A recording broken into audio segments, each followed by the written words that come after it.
Mm-hmm. And so we'll get into the MSc you're doing at the moment in a little while.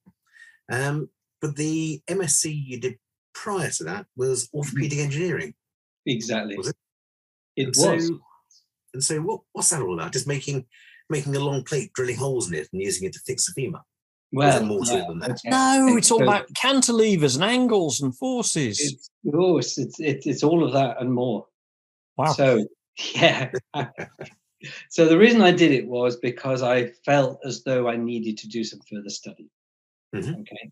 And I had a young family at the time, so I couldn't really go and do a residency or go and do anything, in a university. So I was looking for courses that were part-time, and the teaching was on the weekend. Mm-hmm. And fortunately, I found one very, very close to where I live. I live in Newport, and this was in Cardiff. It's 15 miles from my house, and all the lectures were on a Saturday and Sunday, so it was perfect. Okay. The other thing about it was there were no vets on the course at all.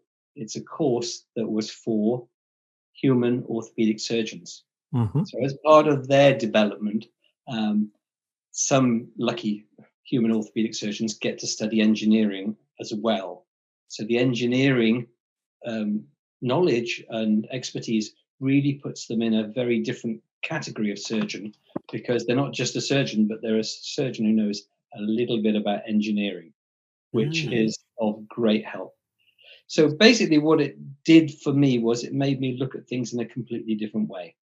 Mm-hmm. So rather than thinking about all the things that we think about as vets, the analgesia, the anesthesia, the aseptic technique, the patient, the client, the nursing team, all of those things that we think about, you're thinking about the engineering side. You're thinking basically about the physics, and you're looking at the construct that you're building. Maybe it's a fracture. You're looking at it like somebody might be looking at when they're building a bridge. You're looking for the weak points. You're looking and saying, well, how is this going to fail? If this is going to fail, and things always fail, where is it going to fail, and what can we do to mitigate that, and how can we overcome that? Because something like a fracture, to get a fracture to heal, it's a race against time. Mm-hmm. The construct that you put in there, maybe it's a plate and screws, that will always fail. But if you can get the bone to heal before it fails, then you're home and dry. So it's that juxtaposition of those two processes, really.